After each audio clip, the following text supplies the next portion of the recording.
वहां ककड़ भुस हो गई। ये आखी सेटअप महाप्रभु जी को है, ध्यान से समझो तो बात समझ में आ जाएगी। महाप्रभु जी जो वो सिंक्रोनाइजेशन की गड़बड़ है वाकू फिर से रीसिंक्रोनाइज करना चाह रहे हैं। बाकी एज सच कोई भी एक को सिंगली रिस्पॉन्सिबल महाप्रभु जी नहीं मान रहे हैं, क्योंकि ये बिगड़ रहे हैं तो कलेक्टिव रिस्पॉन्सिबिलिटी में, और सुधरेंगे तो कलेक्टिवली सुधरेंगे।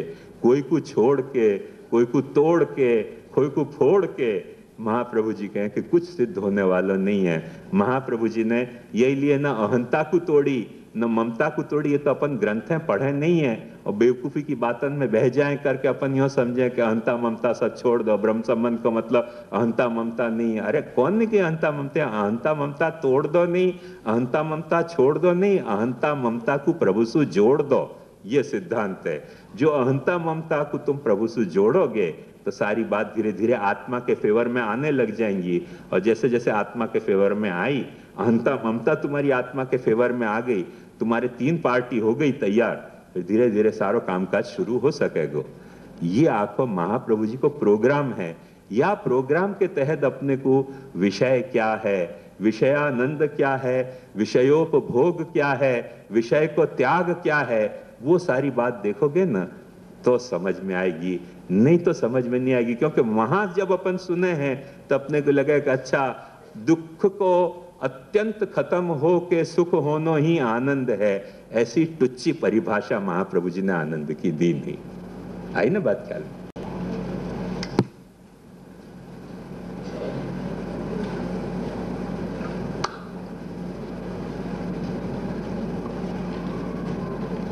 तो या लिए अब एक बात ध्यान से फिर से समझो कि विषयानंद एक अलग चीज है और विषय सुख या विषय दुख एक अलग चीज है। विषयानंद भी कुछ हो सके है, नहीं हो सके ऐसा नहीं, क्योंकि विषय अपने आप भगवान है। विषय यदि भगवान है तो विषयानंद भी कुछ हो सके है, पर वो होएगा कब? जब विषय जैसो है ऐसो विषय दिख रहे है, ऐसो आप देखने को प्रयास करोगे तब विषय आनंद मिलेगा। जब विषय जैसो है ऐसो देखने को प्रयास नहीं करोगे और अपनी जो फितूर हैं, माने अपने में जो आनंद तिरोहित भयो है, वाकई जो मैंने कल जो एडवर्स इफेक्ट अपने में आई, ऐश्वर्य वीर यश श्री ज्ञान वैराग्य को मैंने जो सारो बताया था ना, वो यहां में देख लो। ये तामस विषय भोगोत माने ऐश्वर्य तिरोहित, वैराग्य तिरोहित भयो तो काम पैदा हो गयो, ऐश्वर्य तिरोहित भयो तो पाराधीन्य आ गयो, और श्री तिरोहित भई तो लोभ आ गयो, और जो है वो ज्ञान तिरोहित भयो तो मोह आ गयो, और यश तिरोहित भयो तो मद आ गयो, वीर्य तिरोहित भयो तो मात्सर्य आ गयो। ये जो सारो अपने में आ गयो है, ये आनंद के तिरोधान के कारण ये जो अपने में विषयताएं पैदा भई हैं, एक अपनी दृष्टि पैदा भई है अब देखने की। ख्याल में है ना? बहुत एक चार्ली चैपलिन की एक फिल्म थी बहुत मजेदार, गोल्ड रश करके, शायद आप लोगों ने कभी देखी होए, बीच में काफी रिपीट हुई थी यहाँ बंबई में भी। तो वहां में एक बहुत अच्छो दृश्य बतायो तो कि वो अलास्का के तरफ सोना खोजने के लिए गोल्ड रश भयो तो कई शहर से लोग सोना खोजने के लिए वहां जाते थे। तो वहां में 2 मित्र जावे हैं, वहां में एक चार्ली है। तो चार्ली तो ऐसे ही दुबलो पतलो हर वक्त बेचारो, हास्यजनक की परिस्थिति रहे बाकी। तो एक मोटो ताजो तगड़ो आदमी है। अब वो क्या है कि वहां बर्फ में जावे, वहां तूफान आ जाए, आंधी आ जाए, 3-4 दिन के भूखे रह जाएं। भूखे रहने के बाद ऐसा बताया मैंने, सोना की को पाने की जो कामना है वो आदमी को कितना नीचे गिरा रही है, वो चार्ली ने वहां में बताया है। लोग तो हंस के वहां फिल्म को देखे हैं, और हंसने से ज्यादा वो रोने की फिल्म है। लोग हंस के देखें पर जरा भी थोड़ो भी सोच के देखें ना तो रोने आवे ऐसी फिल्म है कि सोना की जो लोभ है, सोना को जो लोभ है वो आदमी को, इंसान को कैसा हैवान बनावे है, ये पूरा वाने बहुत ही खूबसूरती से दिखाया। तो वहां में क्या है कि बहुत दिन उनको खाना नहीं मिला है, 2-4 दिन, फिर सबसे पहले वो क्या करें, वो केटली में अपना जूता निकाल निकाल के गरम करके उबालें और उबाल के जूता कुछ चाबें। जूता चापते चापते वो जो मोटो आदमी है, क्योंकि भूखो है वो मोटे आदमी को ऐसा लगे कि चार्ली मुर्गा हो गया है, तो मुर्गा पकड़ने के लिए दौड़े और फिर वाकई दौड़ा दौड़ शुरू हुआ। वो मोटा आदमी जब भी चार्ली को देखे तो चार्ली वाकू मुर्गा जैसा दिखे, क्योंकि दुबला आदमी है, दुर्बल को न सताइए जाकी मोटी आए, तो वो वाकू दुर्बल जो है मुर्गा ही जैसा दिखे। अब वो वाकू मुर्गा समझ के पकड़ने के लिए दौड़ा, यहाँ वहां दौड़ा दौड़े। थ्रू आउट बहुत हंसने की बात है, पर आदमी कितना हैवान हो जाए है ये वहां में मैंने दिखाया गोल्ड रश के कारण, कि वहां को साथी है, वहां को संग साथी है, वहां के साथ आया, वो आपको मुर्गा दिख रहे और मुर्गा समझ के कोई तरह से काट कूट के खा जानो है वाकू, क्योंकि भूख लग रही है। तो अब एक बात समझो कि चार्ली मुर्गा तो है नहीं, ये तो अपन भी समझे, अपन को भी हंसी वह दृश्य में यही लिए आवे, क्योंकि चार्ली ने सिस्टमेटिकली 2 तरह के वहां में सीन क्रिएट किए हैं, कि जो रियलिटी है वहां में चार्ली चार्ली है, और मोटा जब देखा है वाकू तगड़ो आदमी तो वो मुर्गा ही दिख रहे है बड़ो सा। तो वाकू अपनो लगे कि अब तो काम सिद्ध हो गया, जब मुर्गा ही अपने घर में आ गया तब खाने को क्यों देर करनी चाहिए।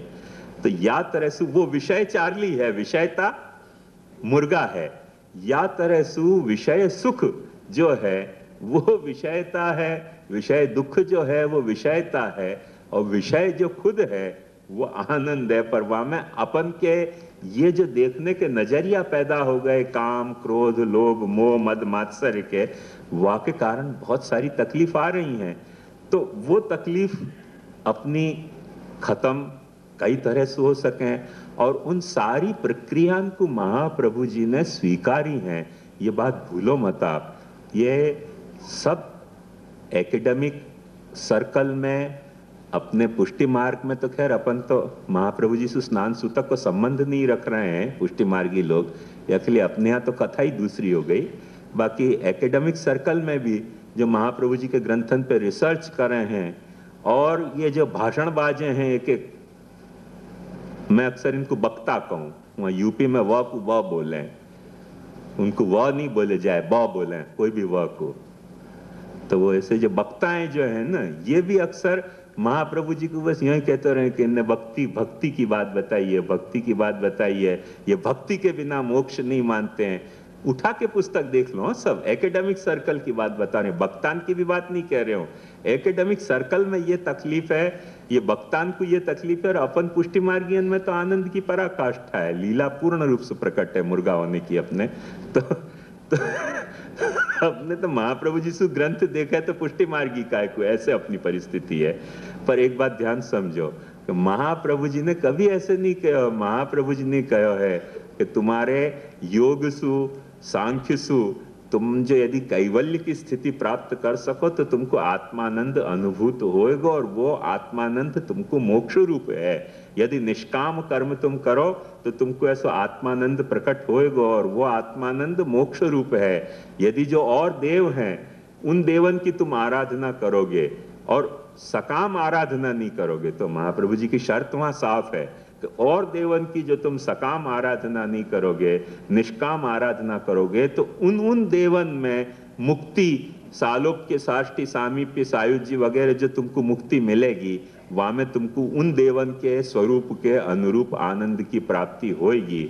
और इन सब देवन को छोड़ के ज्ञान सु तुम जब ये बात अपने मन पे लागू करोगे कि नहीं सर्वं खलु इदम ब्रह्म, सब कछु ब्रह्म है, और या तरह को ब्रह्म भान होएगो, तो कल जो मैंने आपको ये बताई ना, सुखेशु विगत स्पृह दुखेशु अनुद्विग्न मना वीतराग स्थितधि वीत भय वीत क्रोध, ये सारी अवस्थाएं तुमको प्राप्त होंगी तो ब्रह्मानंद तुम्हारे को प्रकट अनुभव हो जाएगा। ये सारी बात महाप्रभु जी ने सारी अनेक प्रकार की मुक्तियां, अनेक प्रकार की साधना को मान्य किया है, और उनको मान्य करके, और महाप्रभु जी क्या हैं, कैसो निर्गुणा मुक्ति रस्माद्धि सगुणा सान्य सेवया ज्ञाने भी सात्विकी मुक्ति जीवन मुक्ति रथा पिवा। ये तो महाप्रभु जी ने ग्रंथ के शुरुआत में कह दी, पर न जाने क्या लफड़ा है, कुछ पता ही नहीं चले, सब लोग यूं समझे। और सबसे बड़ी दुखद घटना पुष्टि मार्ग में ये है कि अपने पुष्टि मार्गी भी यूं कहवे कि वल्लभाचार्य जी को, महाप्रभु जी को मत ऐसा है कि भक्ति से ही मुक्ति मिले है।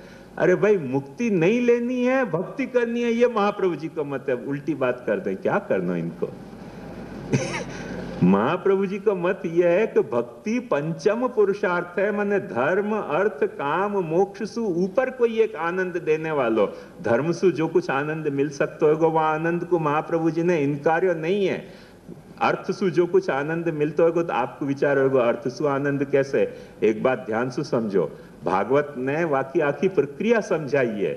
कमानो, भागवत कहे कि स्वाभाविक बात है, हर व्यक्ति कमाना चाहेगा, क्योंकि जासु आपकी इच्छा पूरी होती होंगी, वो इच्छा यदि आप पैसा से पूरी कर पा रहे हो, जा विषय को ले एक्वायर करने से आपको इच्छा पूरी होती हो, और वो विषय यदि आपको पैसा से मिलता हो, यदि सोशल सेटअप ऐसा ही है, तो अर्थ कमाने के लिए शास्त्र की जरूरत नहीं है।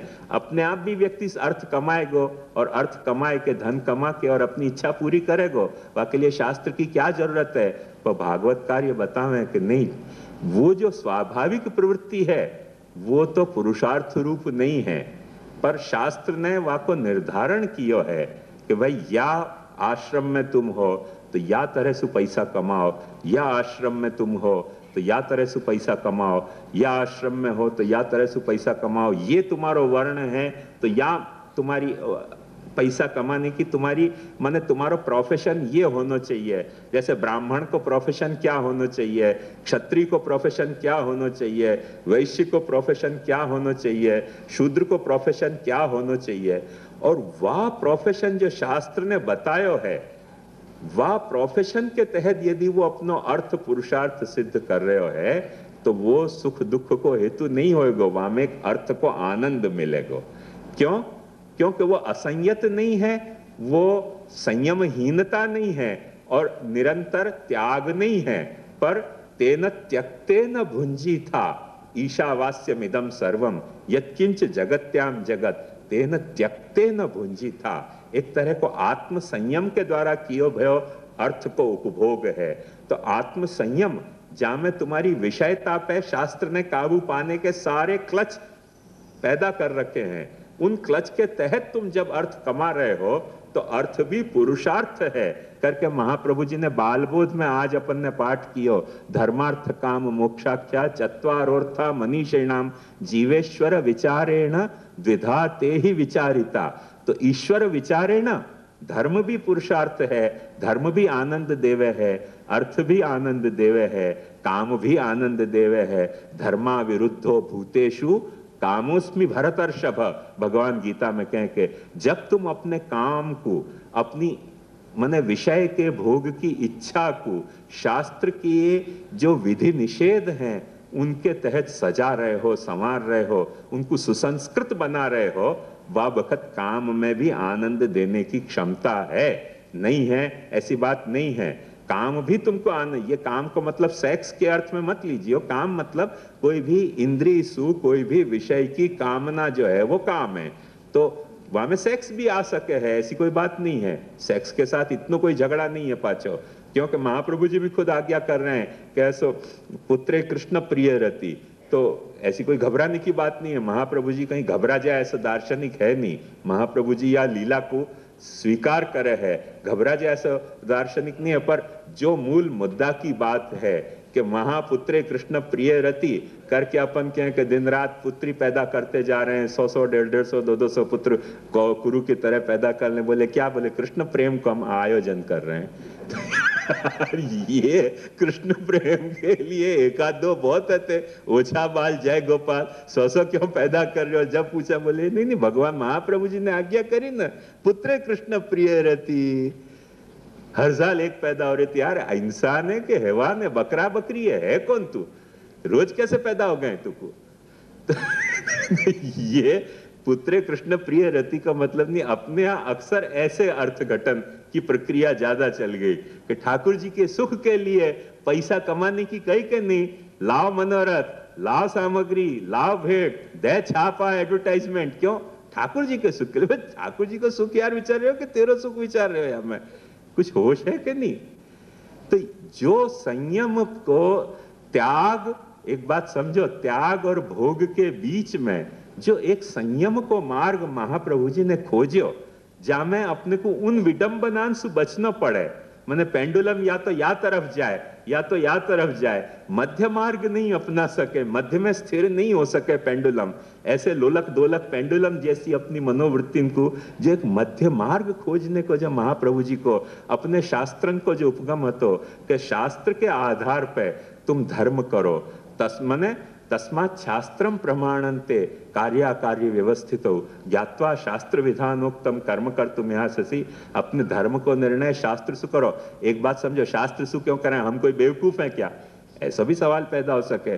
सवाल हम बेवकूफ हैं कि हम समझदार हैं? वाको नहीं है, पर तुम्हारे भीतर काम क्रोध लोभ मोह मद मात्सर्य ठूस ठूस के ऐसे भरे भय हैं अभी कि जब तुम कर्तव्य को निर्णय करोगे तो हमें कोई न कोई काम की गिनती होगी, कोई न कोई क्रोध की गिनती होगी, कोई न कोई लोभ की गिनती होगी, कोई न कोई मद की गिनती होगी, कोई न कोई मात्सर्य की गिनती होगी। वाके लिए अभी थोड़े दिन के लिए पहले तुम शास्त्र जैसे कह रहे हो है, वह आधार पे तो करके देखो, वह आधार पे करके देखो, वासु क्या होएगा फायदा। एक बहुत प्रैक्टिकल बात समझने को प्रयास करो तो समझ में आएगी कि जब अपन ने थोड़े दिन वा तरह सु संयम में जीने की अभ्यास डालियो कि मोकू मेरे इच्छा से नहीं करना है, शास्त्र कह रहे हो है ऐसे काम करना है, चाहे तो धर्म को, चाहे तो पैसा कमाने को, चाहे तो विषय सुख भोग को, चाहे तो विषय के त्याग को, जैसे शास्त्र कह रहे हो है वैसे करना है। वह तरीके की डिसिप्लिन लाइफ एक वक्त अपन ने जीनी शुरू करी, जब वो पार्ट ऑफ द लाइफ हो जाएगी।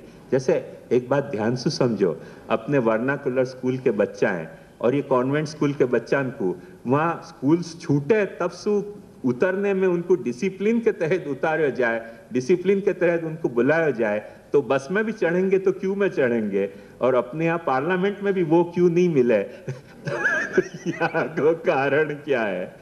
कोई कहीं जाए, कोई कहीं जाए, कोई वो डाइस तक पहुंच जाए हल्ला मचाते हुए, उनको बोलना भी नहीं आवे।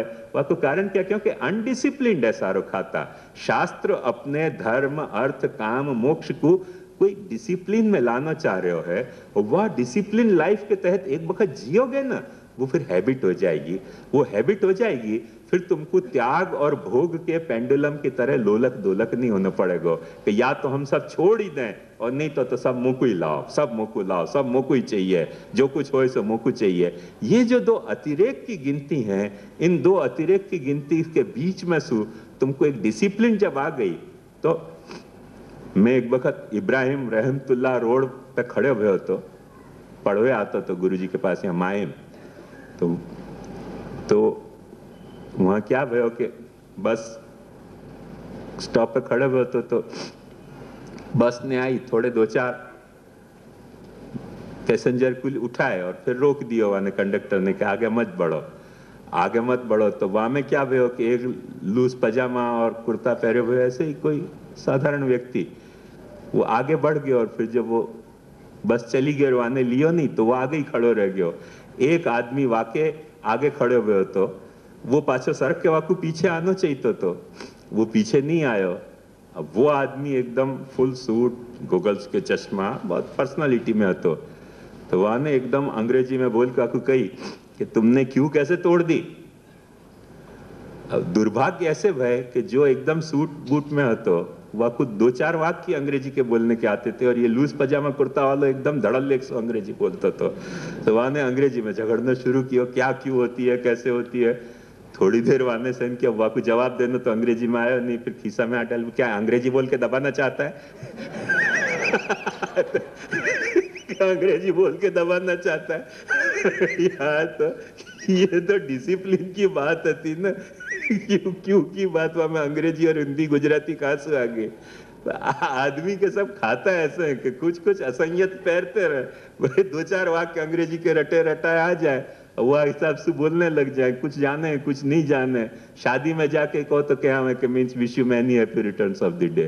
तू क्या कहना, कोई को देख लियो है कि कोई जन्मदिन के दिन wish you many happy returns कहते हैं, शादी में जाके ओ wish you many happy returns of the day जाके ये क्या कहने का मतलब क्या तुम्हारा? शादी में ये बात कहां से आ गई? ये अनडिसिप्लिन खाता है, कुछ सीखे नहीं, कुछ पढ़े नहीं, यहाँ से सुनी वहां से जोड़ी, कहीं की रीट कहीं का रोड़ा, भानुमती ने कुंबा जोड़ा। ये सारा चक्कर अपने यहाँ ज्ञान में चल रहे हो है, विचार में चल रहे हो है, व्यवहार में चल रहे हो है, भक्ति में चल रहे हो है, वाके सारे लफड़ा है। शास्त्र उनको डिसिप्लिन में लाना चाहे, एक व्यवस्था में आपको आदत पड़ेगी व्यवस्था की, तो सब काम सुधर सकें, वरना तो काम बिगड़ जाएंगे। क्योंकि अनियत असंयत कैसे चलेगा? या लिए महाप्रभु जी ने के जो स्कीम है, वह स्कीम में यह बात ध्यान से समझो कि विषयानंद को कोई रोल है। अब आपके समझ में आई बात? वह विषयानंद के रोल को महाप्रभु जी पुष्टि नहीं कहना चाह रहे हैं, प्रवाह ही कहेंगे। पर प्रवाह है करके आनंद नहीं है, ऐसी बात नहीं है। यह बात भी ध्यान से समझो। और हर प्रवाह अपन कोई ऐसे सुरकाप के पर लगा के नहीं फिर रहे हैं। ये भी पाची माने 90 या 99% पुष्टि मार्गियन को भ्रमणा है कि अपन पुष्टि है करके अपने में प्रवाह कुछ है ही नहीं, अपन पुष्टि है करके अपने में मर्यादा कुछ है ही नहीं, मर्यादा तो सब तोड़ फोड़ दो, वही कोई नाम पुष्टि। अरे कौन ने कही? महाप्रभु जी ऐसे नहीं कह रहे हैं। यावत देहाभिमान तावत वर्णाश्रम धर्म एवं स्वधर्म। जब तक देह को तुमको अभिमान है, तब तक देह की जो मर्यादा है वर्ण की आश्रम की, वो तुम पे लागू हैं और हैं। और जब तक तुम पे देह की मर्यादा है, तब तक देह की जो खुद की स्वाभाविक मर्यादा है, खाने की, पीने की, सोने की, जो प्रावाहिक मर्यादाएं हैं वो तुम पे लागू हैं। और उन प्रावाहिक मर्यादा से तुम पुष्टि को, तुमको सर्टिफिकेट ऐसा नहीं मिल गया कि इनमें तुम एग्जम्पशन हो, तुमको कोई कंसेशन मिलेगा। वाके जो गुण दोष हैं, मैंने पुष्टि मार्गी लड्डू खाएगा तो आपको डायबिटीज नहीं होगी, ऐसा थोड़ी है। पुष्टि मार्गी को भी डायबिटीज होगी, मर्यादा मार्गी को भी होगी, और प्रवाह मार्गी को भी होगी। ऐसे कोई कंसेशन नहीं है। पुष्टि मार्गी कोई गिलेंडरी करेगो, यहाँ वहां के उधम करेगो तो वाकू पाप ही नहीं लगेगो, ऐसे नहीं है। महाप्रभु जी भी स्पष्ट कहे हैं कि पाप तो वाकू भी लगेगो ही। हीनेषु जायते अत्रापि वेद निंदायाम अधर्म करना तथा नरके न भवेत पाता किंतु हीनेषु जायते, मैंने नरक में जाते तो अच्छी बात होती। मैं कहूं एक बात समझो, नरक में जाते तो थोड़ी अच्छी बात होती, कोई देखते तो ये तो जीवते जी हीन में पट गए, दुनिया में वाकई बेइज्जती और हो रही है, तो ज्यादा पनिशमेंट मिल रहे हो, ऐसी बात नहीं है। तो यह बात को ध्यान से समझो कि अपने पे भी शास्त्र की बहुत सारी मर्यादाएं हैं, अपन पे हैं, ऐसी नहीं है। महाप्रभु जी ने अपने बधाई के पद में देखो स्पष्ट आवे, सकल मर्याद मंडन प्रभु अवतरे, खलन दंडन, ऐसे वहां में आया कि सकल मर्याद मंडन प्रभु अवतरे। महाप्रभु जी को स्वरूप को यह बताओ कि सारी मर्यादान को मंडित करने के लिए महाप्रभु जी अवतरे भय, मर्यादान को खंडित करने के लिए नहीं। पुष्टि महाप्रभु जी ने या लिए नहीं बताई है कि सब मर्यादान को तोड़ दो। पुष्टि महाप्रभु जी ने या लिए बताई है कि ये मर्यादाएं अपने पे लागू हैं और अपने से पाली जाती हो तो अपनो सौभाग्य है, नहीं पाली जाती हो तो अपनो दुर्भाग्य है। पर अपने या सौभाग्य और दुर्भाग्य से प्रभु को कुछ लेना देना नहीं है। प्रभु जा वक्त अनुग्रह करेगो, वह वक्त इन सारे कंसिडरेशन से ऊपर जाके भी अनुग्रह कर सके। अहो बकीयम स्तनकाल कूटम जिघान सया पाए यद्यप्य साध्वी लेबे गतिम धातृचितान तत्वन्यम कमवा दयालुम शरणम व्रजेम। वो तो पूतना जो जहर पिलाने आई वहां पे भी कृपा कर सके, शिशुपाल जो 100 गाली देने आया वहां पे भी कृपा कर सके। ते नाधीत श्रुतिगणा नोपासीत महत्तमा केवले नहीं भावे न गोप्यो गाव खगा मृगा यन्य मूढ़धियो नागा सिद्धा मामी रंजसा। वो कोई पढ़ी लिखी नहीं थी, उनने कोई धर्म नहीं किए थे। बोले अच्छा अब क्यों पढ़ना पुष्टि मार्ग में? पुष्टि मार्ग में पढ़ने देने को लिखने का मतलब क्या? क्यों अपने तो गोपी जन वल्लभ भाई नम, गोपी जन ही नहीं पढ़ी तो हम क्यों पढ़े? ये कौन ने कही भाई? महाप्रभु जी स्पष्ट कह रहे हैं, शास्त्रम अवगत्य मनोवाग देह कृष्ण सेव्य अतस्तु ब्रह्मवादे न कृष्णे बुद्धिर विधीयता। गोपीजन ब्रह्मवाद नहीं पढ़ी थी, पर अपने को महाप्रभु जी ने शुरुआत में कंपलसरी बता दिया है कि अतस्तु ब्रह्मवादे न कृष्णे बुद्धिर विधीयता। खोटे मने लांबा साथे टूको जाए, मरे नहीं तो मांदो थाय।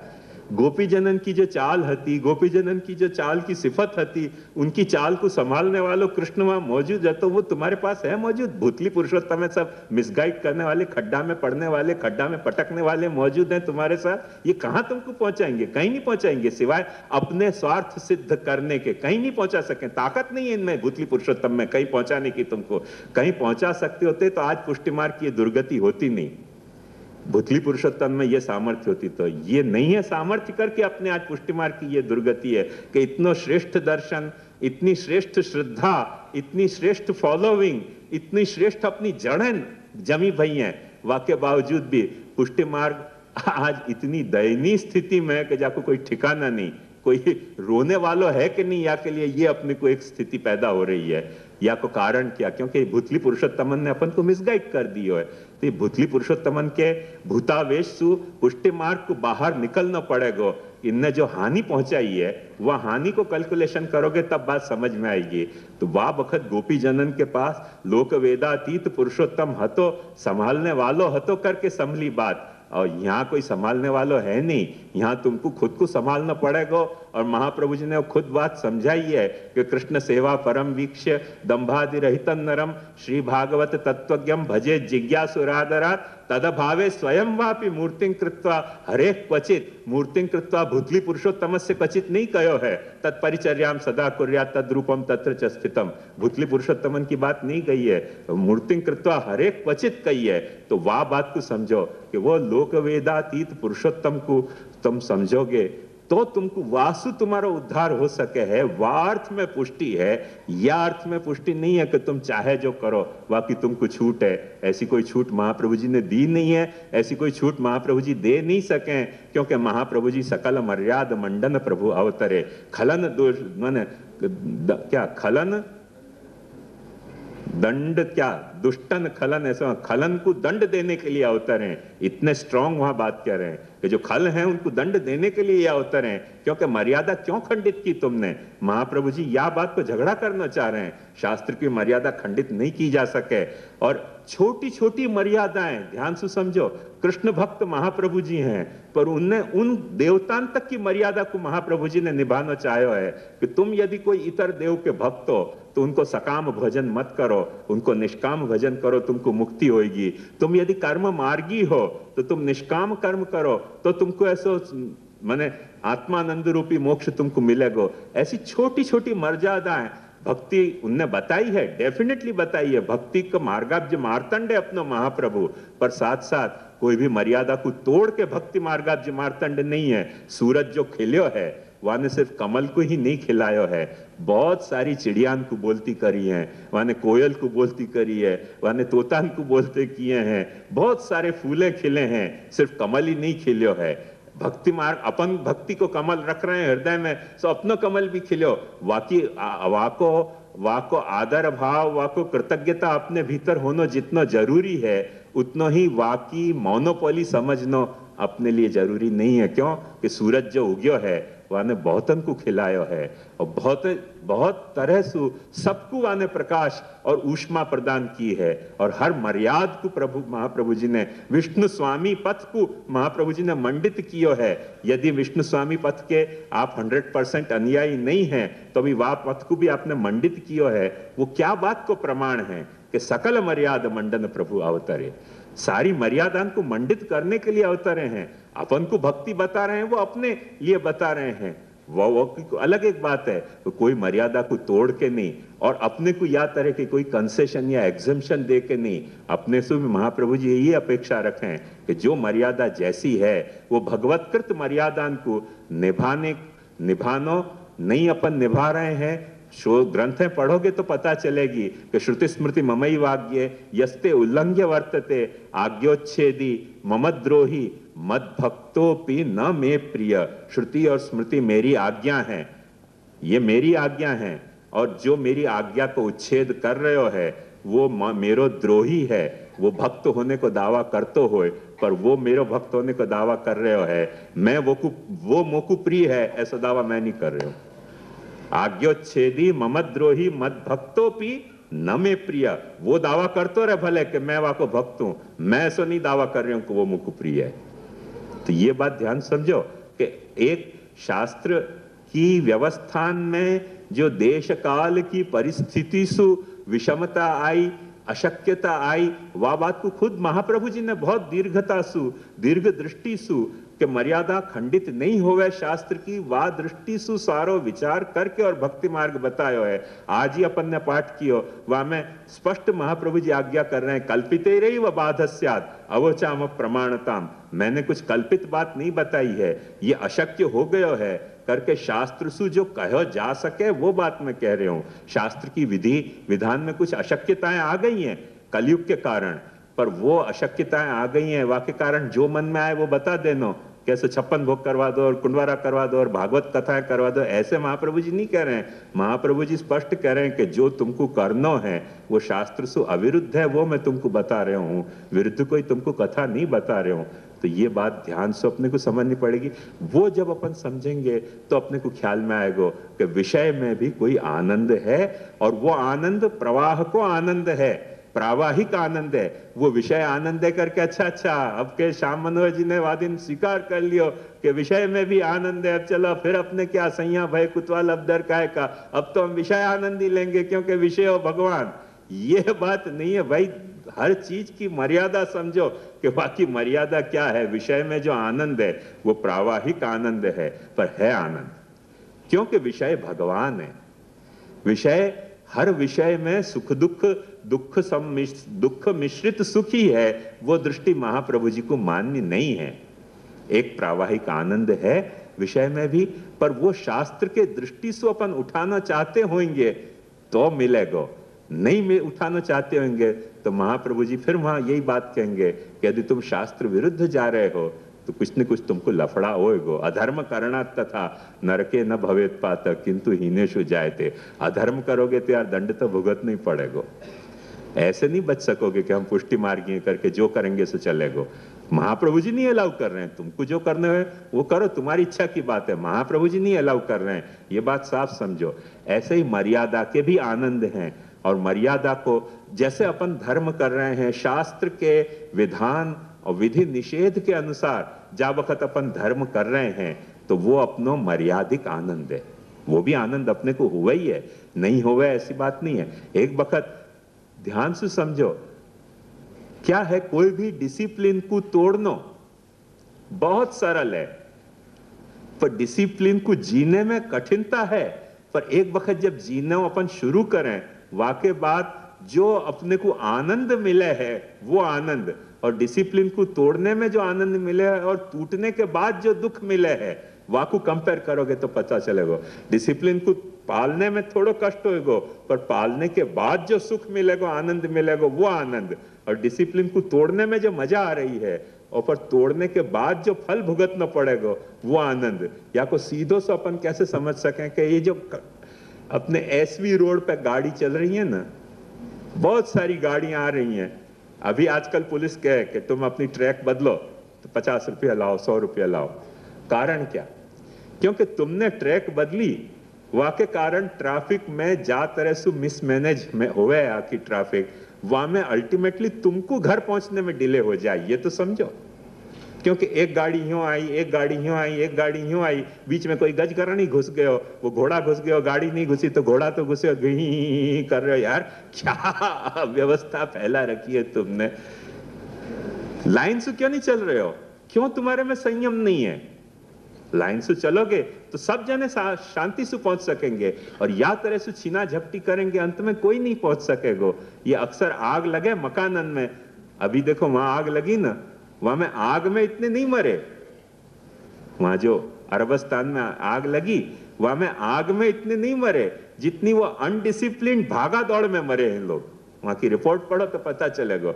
यदि वही थोड़ी सी धीरज सु समझ के एक एक निकलते तो आग ने इतने लोगों को नहीं जलाए जितने मनुष्य की इनडिसिप्लिन मनुष्य को मारे हैं।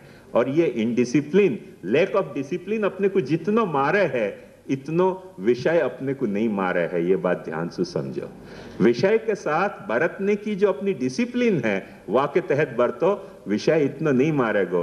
पर विषय के साथ बरतने में जा वक्त अपन लैक ऑफ डिसिप्लिन करेंगे, वो अपनी लैक ऑफ डिसिप्लिन तुमको विषय मार सकते होगा, वह 4 गुना ज्यादा मारेगी। प्लेन में भी यही के लिए वो पट्टा क्यों बांधा जाए, तुम कभी देखोगे प्लेन में जाके देखो पट्टा बांधे जावा को मूल कारण क्या है? क्योंकि कुछ भी घोटाला प्लेन में भयो और फिर तुम घबरा गए और फिर जो तुमने उछल कूद मचानी शुरू करी, बंदरवेड़ा है, शाखा संक्रमण, सीट संक्रमण तुमने शुरू किया, तो प्लेन संभाल तो होएगा, पायलट तो नहीं संभाल पाएगा।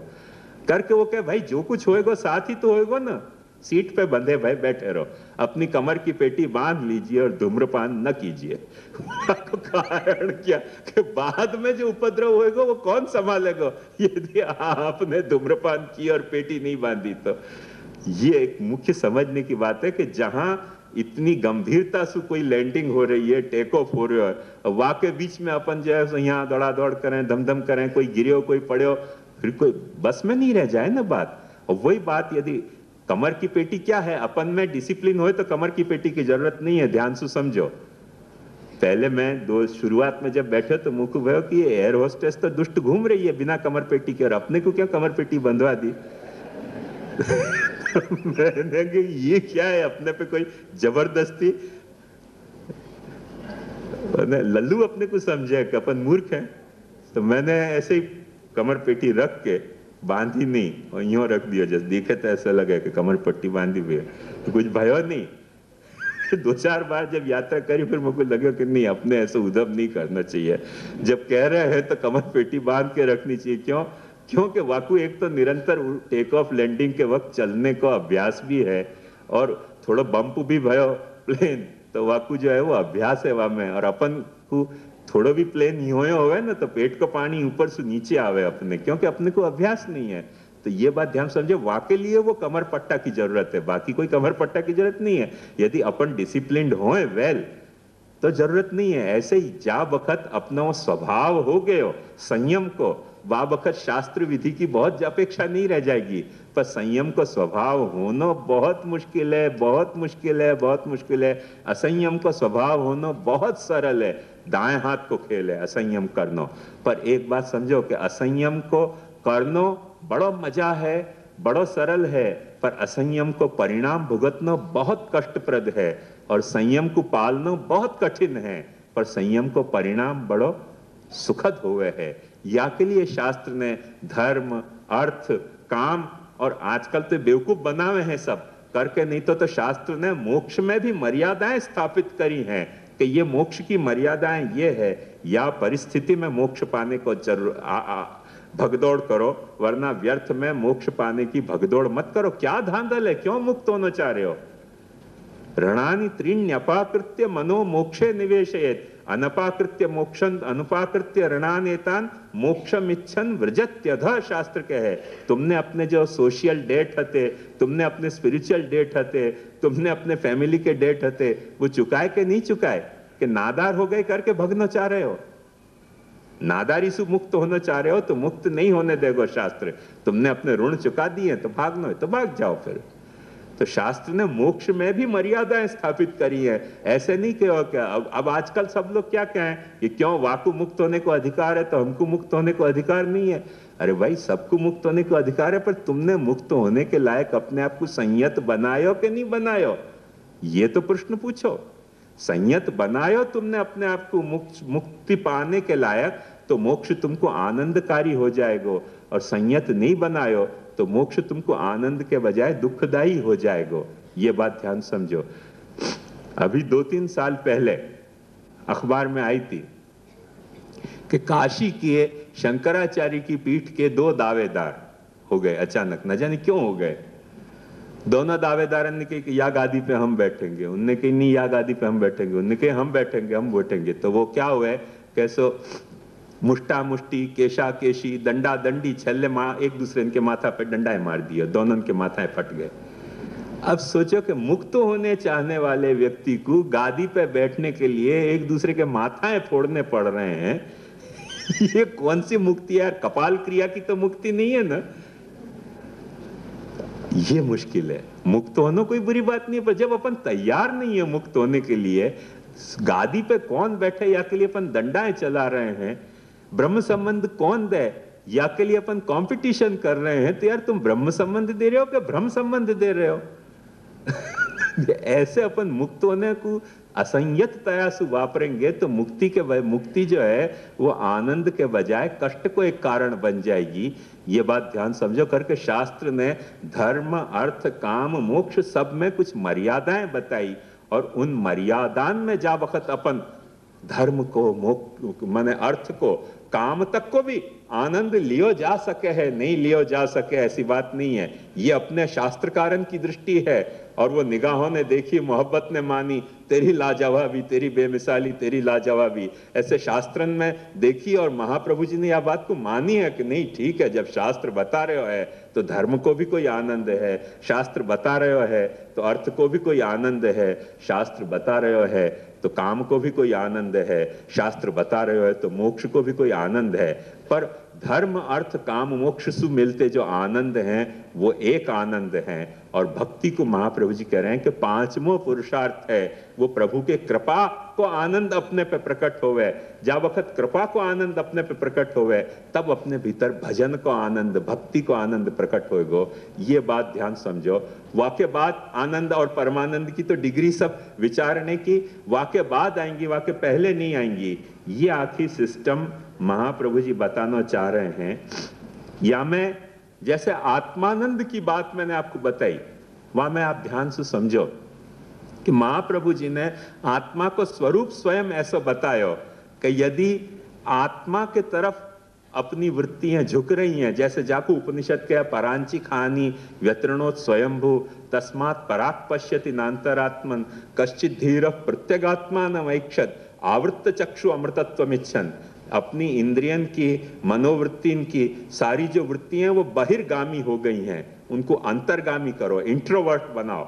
इंट्रोवर्ट जैसे जैसे बनाओगे तो तुमको आत्मानंद के तरफ तुमको थोड़ी थोड़ी आत्मानंद की झलक मिलनी शुरू होगी। जितना आपको एक्सट्रोवर्ट बनाओगे इतना विषयानंद तुमको मिलते रहोगे। परांची खानी व्यतरणोत स्वयंभू, इंद्रियन की जो वृत्ति है, डायरेक्शन जो है वृत्ति इनके अपने, वो परांची खानी, परांची बाहर की तरफ एक्सट्रोवर्ट बना दी गई हैं, बाहर की तरफ मुड़ने वाली बना दी गई हैं। उनको जब वक्त अंदर की तरफ मुड़ने वाली बनाओगे तो तुमको आत्मानंद मिलेगा। बाहर की तरफ मुड़ने वाली जैसी वो हैं एज सच वो विषयानंद मिलेगा। पर विषयानंद तब मिलेगा जब शास्त्र के अनुसार होएगो, तो नहीं तो विषय दुख ही मिलेगा। ये बात ध्यान समझो।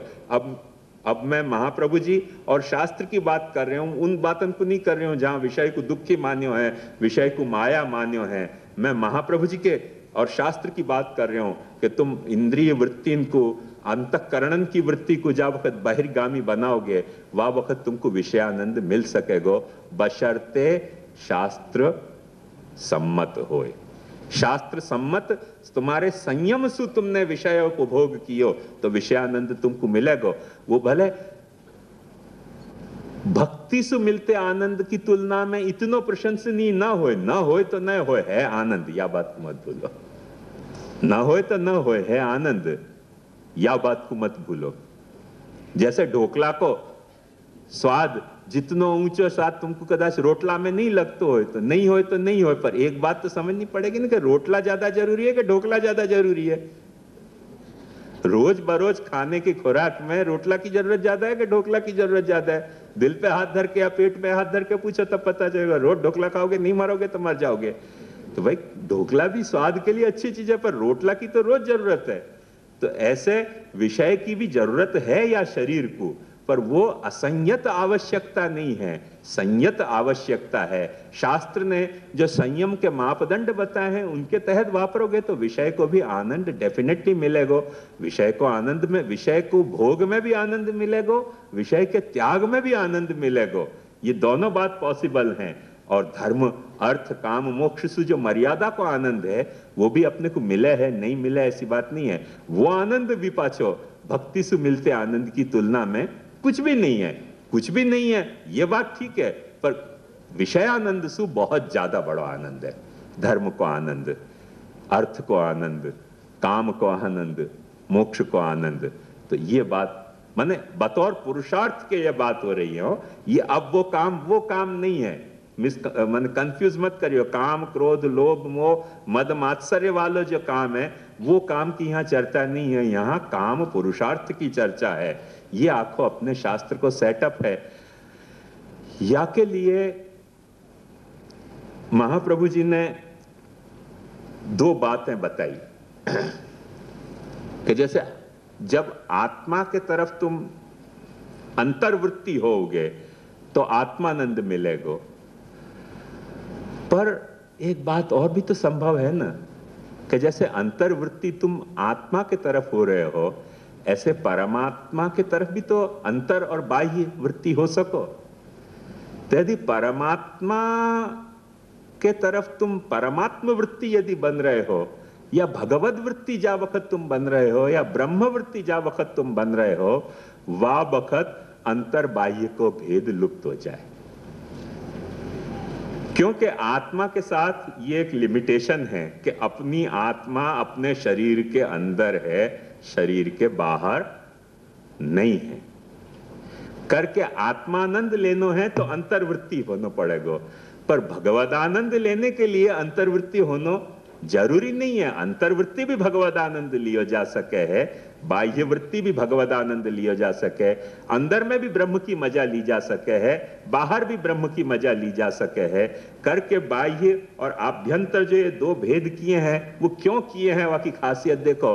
क्योंकि भगवान जो है वो भीतर भी है और बाहर भी है। यदि भगवान अपनी आत्मा के जैसे सीमित हो तो, कि भीतर ही हो तो और बाहर नहीं हो तो, या बाहर ही हो तो विषय की तरह और भीतर नहीं हो तो ये विभाजन होते। ये तो भीतर और बाहर को जो एक द्वैत है, ये लीलात्मक द्वैत है। और वह लीलात्मक द्वैत कब अपन को समझ में आ सके, जब अपन लीला कर्ता को पहचाने तो, नहीं तो ये लीला को द्वैत बड़ा बाधक है। एक ऐसे बड़ी मजेदार मैंने पढ़ी बात के, एक कोई गडरिया हो तो गडरिया को काली सफेद ऐसी भैंस, वो भैंस तो क्या मैंने बकरी और भेड़ चरा रहे हो तो कोई बाजू में से गुजरते आदमी ने वैसे पूछी कि भाई ये बकरी तेरो तू कहाँ से आ रहे हो? तो कि भाई वाह देश से आ रहे हो, या देश में ये क्या हुए जब बरसात नहीं पड़े तो कभी आप देखो राजस्थान सु ऊपर सु ये भेड़ बकरी वाले गुजरात महाराष्ट्र तक नीचे, यहाँ साउथ तक भी नीचे तक आवे भेड़ बकरी चराने। वो चलते ही जाएं भेड़ बकरी को चराते जाएं, खेतन में जा जाके चरावें और फिर आगे बढ़ जाएं एक एक जगह चरा के। तो ऐसे कोई ने वाकू पूछी कि भाई ये तेरी भेड़ बकरी एक दिन में कितना चले? तो वो गडरिया ने कही कि कौन सी बकरी के लिए पूछ रहे हो, काली के लिए कि सफेद के लिए? उनकी अच्छा काली के लिए। कि काली जो है वो दिन में 4 मील चल जाए। तो वाकू बेचारी को चिंता भी की, तो सफेद बकरी कितना चले? कि सफेद बकरी भी दिन में 4 मील चले। कुछ अजीब बात लगी, दोनों ही चले 4 मील। तो इनकी दिन में घास कितना खावे बकरियां? उनकी काली के लिए पूछ रहे हो कि सफेद के लिए? काली के लिए। काली जो है दिन में जो है वो एक खेत में सु कुछ प्रपोर्शन बताया कि एक खेत में सु इतनी बकरियां इतना घास खा जाएं, समझ लो शेर भर घास। तो वो पूछने वाले ने फिर पूछे तो सफेद बकरी कितना खावे? कि उतना ही खावे लगभग। ये क्या लफड़ा है? तो वाकू भाई कि हर वक्त ये ऐसा काली और सफेद का भेद कर रहे हो है, तो इनकी ये बकरियां कौन की हैं सब?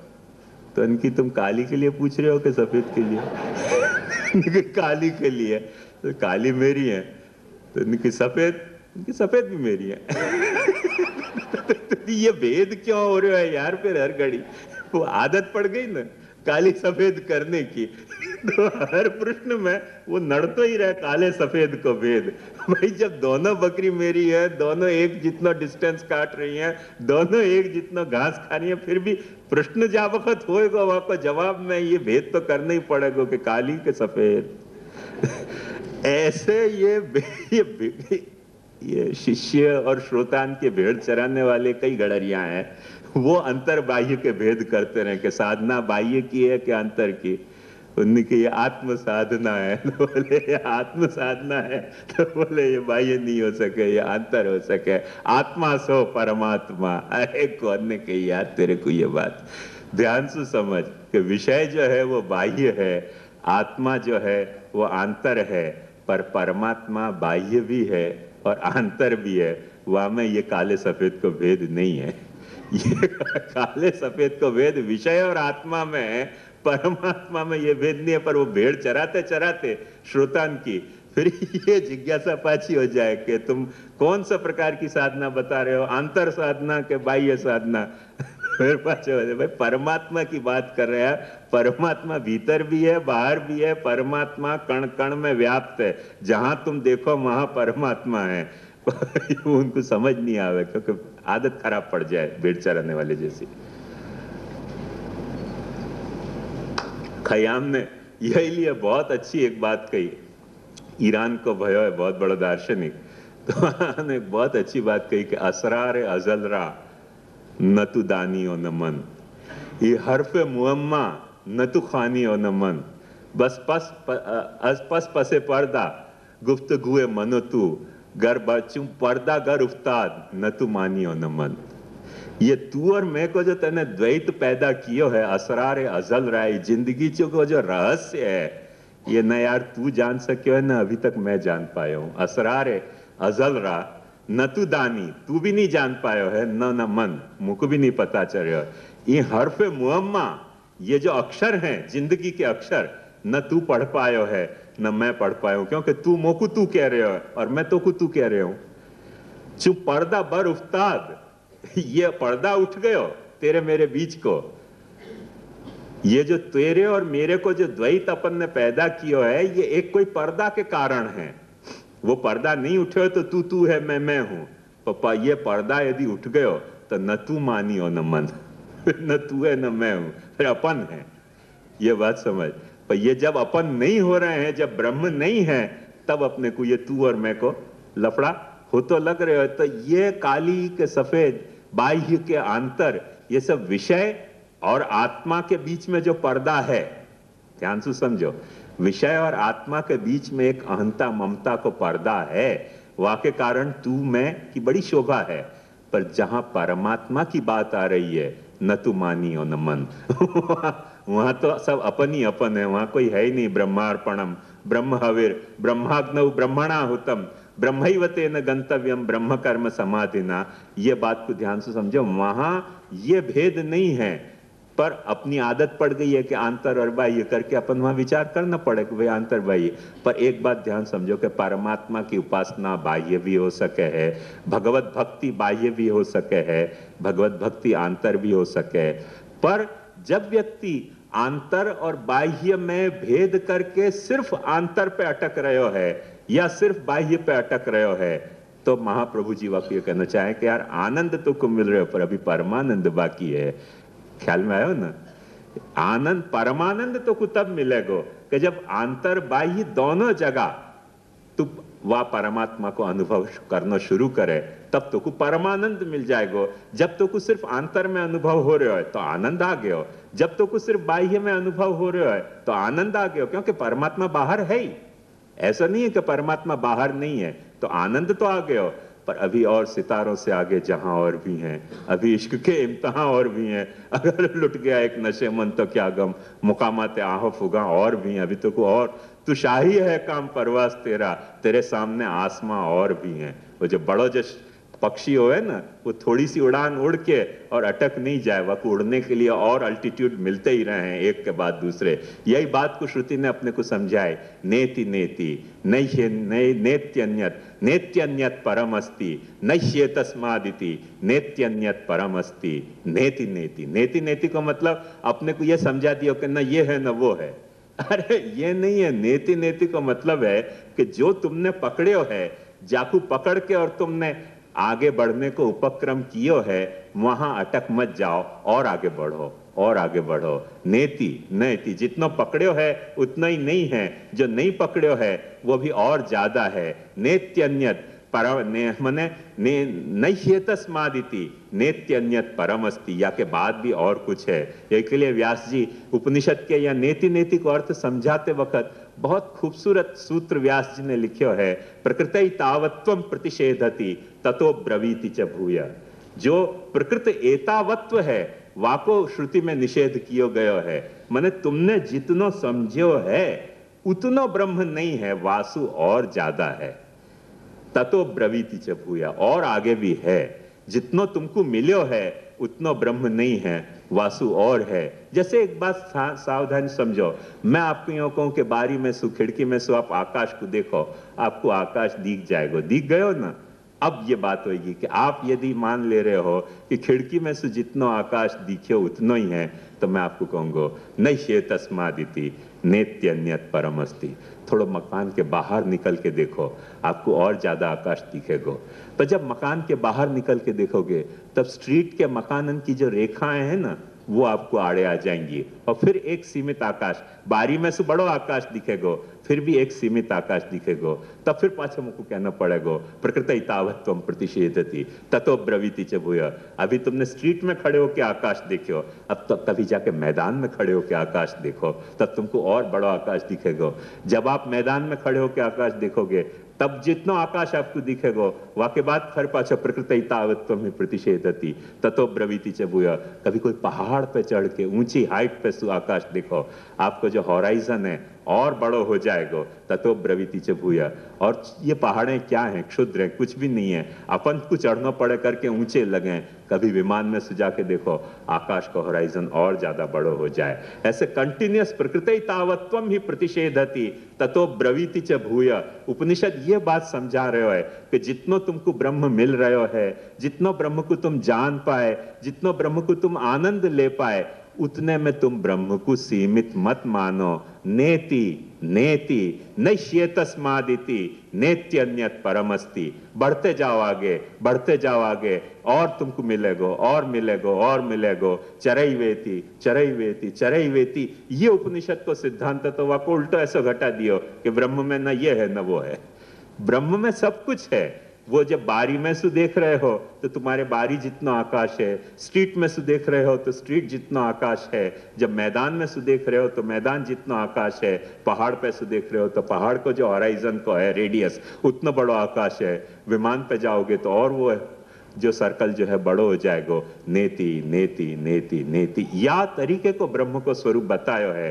तो ब्रह्म को स्वरूप न तो विषय में सीमित है, ब्रह्म को स्वरूप न तो आत्मा में सीमित है। ब्रह्म को स्वरूप जो है वो सर्वं खलु इदम ब्रह्म, या तरह से कुछ कहो जा सके तो कहो जा सकेगो करके अपने यहाँ महाप्रभु जी ने आत्मोत्थ जो आनंद है वह में एक साक्षी भाव को स्वीकार्यो। साक्षी भाव को क्यों स्वीकार्यो, यह बात को ध्यान से समझो, क्योंकि हर आत्मा कि जब आपकी देखने की, विषय को देखने की आपकी जो दृष्टि है वो आत्मा के तरफ अंतर्वृत्ति भई, तो आपको साक्षी भाव से देखने को नजरिया हासिल होएगो। विषय को देखने की जो आपकी काम क्रोध लोभ मोह मात्सर्यात्मिका वृत्ति हैं, उन वृत्ति से आपको विषय भी नहीं दिख रहा है, आत्मा भी नहीं दिख रही है। आपकी जो नैरो मेंटल फ्रेम है वो ही आपको सिर्फ दिख रही है, और क्योंकि विषयता आपको दिख रही है, विषय भी शुद्ध नहीं दिख रहे है। और या विषयता से बाहर निकल के विषय को देखोगे तो आपको विषय भी दिखना शुरू होएगा, तो फिर आनंद मिलना शुरू होएगा।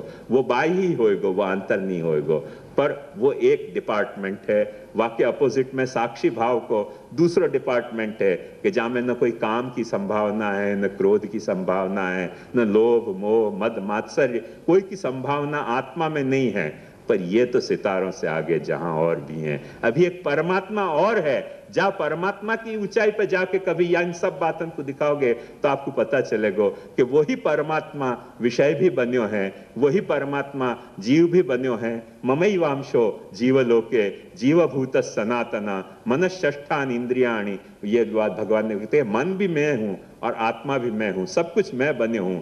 ये पर्दा उठ्यो, ब्रह्म को अपने को ब्रह्म दिखलाई नहीं दे रहे हो है, वो ब्रह्म को पर्दा नहीं उठ रहे हो करके अपने को ये सारे भेद दिखलाई दे रहे हैं। वो एक सरमद बहुत अच्छो, मुझको बहुत प्रिय है। वो औरंगजेब के वक्त आयो तो अपने हिंदुस्तान में, औरंगजेब ने आपको गर्दन कटवा दी थी दिल्ली के अपने ये जामा मस्जिद के सीढ़ी पे।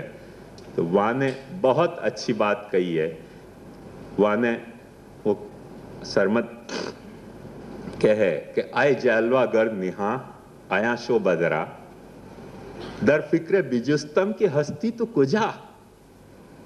ए जलवागर निहा, ये विषय में, ये आत्मा में छुप्यो भयो झलक देने वालो, जलवागर और निहा, निहा यानी छुप्यो भयो, जलवागर यानी झलक देने वालो। ए जलवागर निहा आया शो बदरा, यार प्रकट क्यों नहीं हो रहे हो? तू प्रकट क्यों नहीं हो रहा है ये बता। आया शो बदरा दर फिक्रे बिजुस्तम, मुझको बहुत चिंता हो रही है कि हस्ती तू कुजा, तू भीतर है कि बाहर है, मुझको यह बात की चिंता हो रही है। हस्ती तू कुजा ख्वाहम की दर आगोश कनारद गिरम, मैं चाहूं कि तेरे दिन तेरे से लिपट जाऊं। ता चंद तू पर्दा ता चंद तू दर पर्दा नुमाई खुदरा, कब तक तू या तेरे से पर्दा में से ही अपनी झलक देगा? यार खुल के सामने आ जा कि मैं तेको भेंट सकूं। तो ये जो सरमद की जो बात है ना, वो बात ध्यान से देखोगे तो आपको समझ में आएगा कि वाकु वो असीम को भेंटने की जो ललक है वो आपके भीतर होगी। तो ये विषयोत्थ जो प्रावाहिक आनंद है और आत्मोत्थ जो सात्विक आनंद है, मार्यादिक आनंद है, विषयोत्थ जो राजस आनंद है और आत्मोत्थ जो सात्विक आनंद है, वो दोनों वहां में समाहित हो जा रहे हैं। उन दोनों को वो पचा सके, अपनी आत्मा विषय को नहीं पचा सके है, विषय बेजान है, अपनी आत्मा को नहीं पचा सके। दोनों के इंटरेक्शन में कोई न कोई विषयता पैदा हो जाए है, ये सिस्टम ही या ढंग की है जैसे कि हो जा रही है वा तरह सु। पर जा वक्त वो जलवागर निहा यदि अयाशो हो गयो तो फिर कोई विषयता पैदा नहीं होगी। फिर क्या होएगो? ऐश्वर्य वीर यश श्री ज्ञान वैराग्य पैदा होएगो। और वो ऐश्वर्य वीर यश श्री ज्ञान वैराग्य पैदा भयो तो आपको फिर आनंद स्वतः प्रकट हो गयो, जहां में अंतर बाह्य को भेद आपको लुप्त हो जाएगो। करके एक बात ध्यान से समझो कि जो साक्ष आत्मा के तहत आत्मानंद जा वक्त अपन अनुभव कर रहे हैं, वह वक्त अपन साक्षी भाव से आत्मानंद अनुभव कर रहे हैं। विषयानंद जा वक्त अपन कर रहे हैं, वह वक्त भोक्तृभाव से आनंद कर रहे हैं या कर्तृभाव से आनंद कर रहे हैं। ध्यान से समझो, अपनी आत्मा में साक्षी भाव भी है, भोक्तृभाव भी है, कर्तृभाव भी है। पर जा वक्त अपन विषयानंद ले रहे हैं तब कर्ता और भोक्ता तरीके को आनंद ले रहे हैं, और जा वक्त अपन विषय सु निवृत्त होके अंतर्वृत्ति होके आत्मानंद ले रहे हैं, वह वक्त साक्षी भाव का आनंद ले रहे हैं। पर जा वक्त अपन ब्रह्म पे जाके टिकेंगे, परमात्मा पे जाके टिकेंगे, वह वक्त कर्ता साक्षी भोक्ता अपने तीनों ही भाव वह ब्रह्म के साथ जोड़े जा सके, ब्रह्म के साथ कर्तृभाव भी जुड़ सके है। ये दूसरे के यहाँ ऐसा है कि ब्रह्म के साथ कर्तृभाव नहीं जुड़ सके, अपने यहाँ ऐसी बात नहीं है। अपने यहाँ ऐसा है कैसे कृष्ण